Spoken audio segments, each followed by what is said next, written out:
Good morning, everyone. I hope you're all having a wonderful week. Happy Wednesday. I'm going to start by first apologizing about the state of my gym at the moment. It's a little bit of a mess. We were supposed to have the heat installed yesterday, and they called like 10 minutes before they were supposed to get here and said, we've got an emergency, we can't come until next week. So not only is it a little chilly in here because it's been really cold at night, the gym is an absolute disaster area at the moment. But that being said, I want to talk a little bit today about anterior pelvic tilt, which along with, the forward shoulders or the rounded shoulders and forward head, is an issue that a lot of us have. And it stems from our very sedentary existences. A lot of us sit a lot of the day, and what that does is shortens the hip flexors, tightens the hip flexors.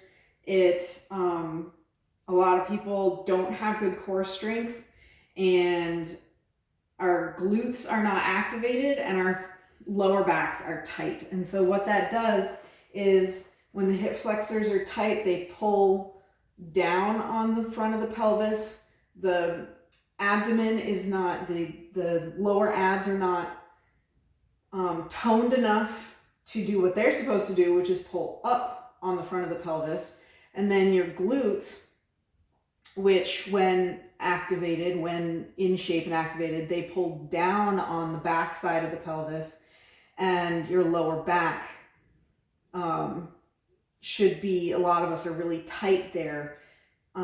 So instead of being neutral and not having an effect on the pelvis really much at all, they're tight, and so they pull up on the back of the pelvis, and so you end up with this sort of, forward leaning, tilted pelvis, where your butt kind of sticks out, your back is a little bit too rounded. And so today I'm going to give you a few exercises to help address it, and to help you kind of feel like where your pelvis is and should be. So the first one I'm going to do here is I'm going to get on my back.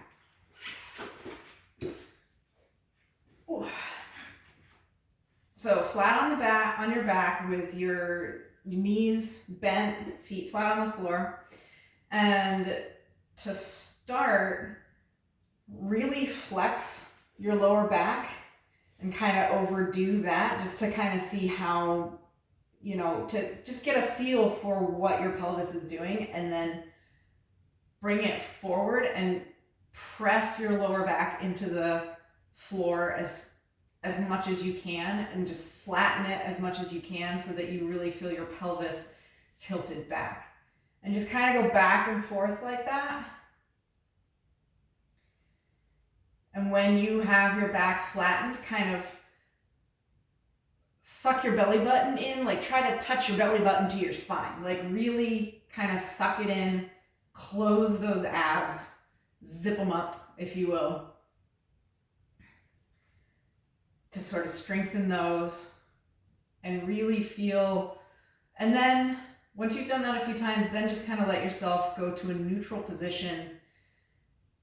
And there should be a little bit of a curve in the small of your back, in your lower back, but not much. And that's neutral, because there is naturally a little bit of a curve. What's the problem is that most of us, that curve is way too pronounced. And then just go back and do it again. Hold it there for 5 to 10 seconds. Then go back, and then push down into the floor and hold it for 5 to 10 seconds.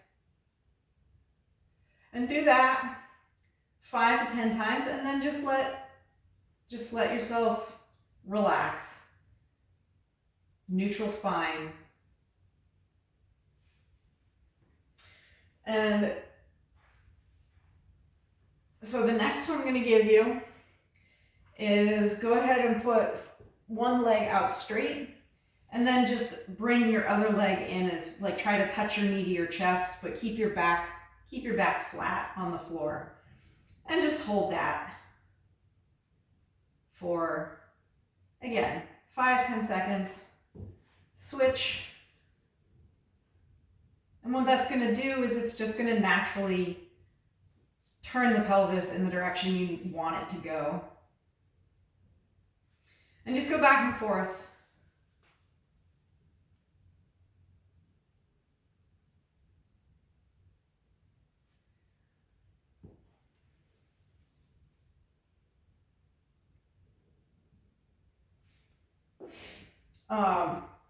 And you can also bring both knees up together.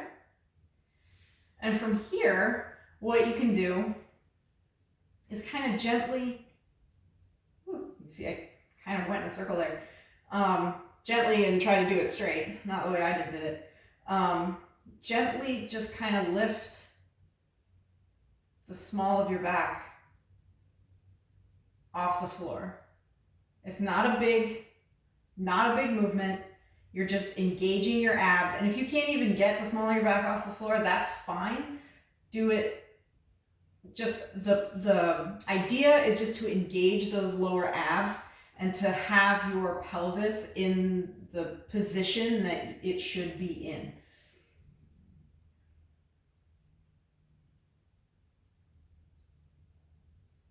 So like 5 to 15 reps.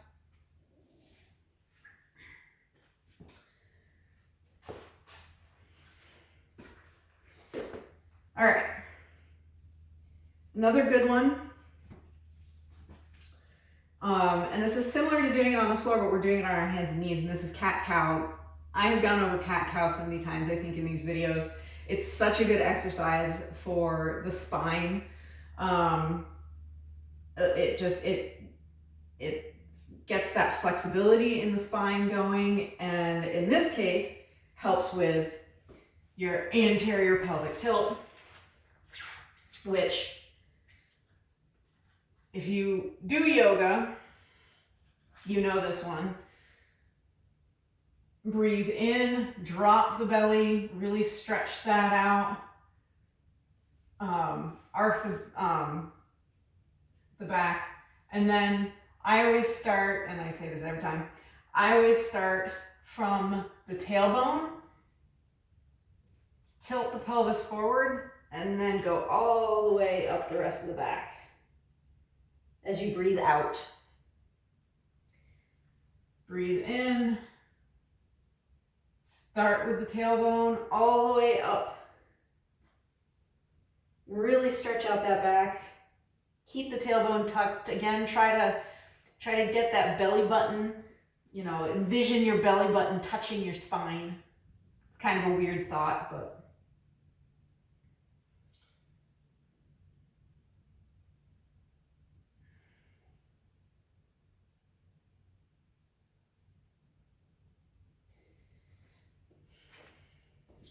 and again, you can do 10 to 20 reps of that. It's not going to hurt anything.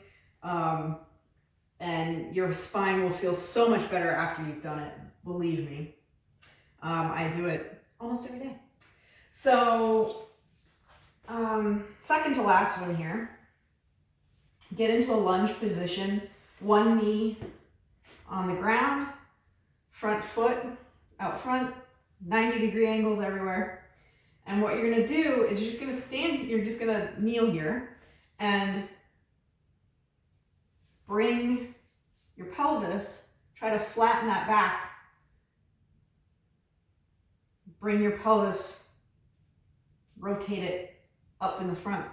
I don't know if you can see. Like that. See if And again, this is going to strengthen those abdominal muscles. And it's going to stretch out those hip flexors. And you can also do a hip flexor stretch as you're doing this, where you just come forward and really stretch that back leg. hold it for 5 to 10 seconds, and go back. And it's the same with when you're doing the pelvic tilt. Tilt it forward and then hold it. I guess you're tilting it back. Then hold it for 5 to 10 seconds. Relax. Go back. Hold it 5 to 10 seconds. Relax. Now, last but not least, and these ones are a little bit more difficult, and it's kind of the same general principle as all the rest of these, but you're doing it against the wall. Go ahead and get into your wall squat here. And again, really overextend, like overdo that that arc in the lower back, and then flatten the back against the wall. Hold it 5 to 10, and then hold it.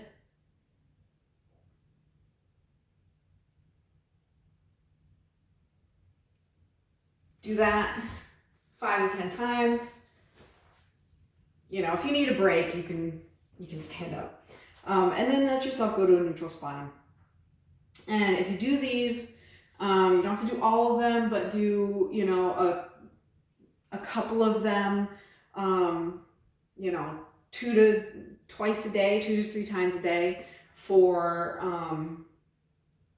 a little while, a week or two. That should definitely help start the process of getting those hips, that pelvis, back into the neutral position that it should be in. And then I will go over in some subsequent videos about, you know, how to activate the glute muscles, how to stretch out those hip flexors, and how to address the core strength issue, which again, a lot of people have. And as I know that I've done a lot of videos on core strength, so you can go back and watch those, but I will be doing additional ones in the future. So I hope that you enjoyed this. Please hit the share button. Please share this video. Hit the subscribe button. Subscribe to my channel. You can also find me on Facebook. You can also find me on Instagram, all over social media. So please, you know, find me on those and subscribe to my channel. And I hope you all have a wonderful rest of your Wednesday. Have a great day. If you're in Vermont, enjoy this beautiful second summer, I guess I'll call it.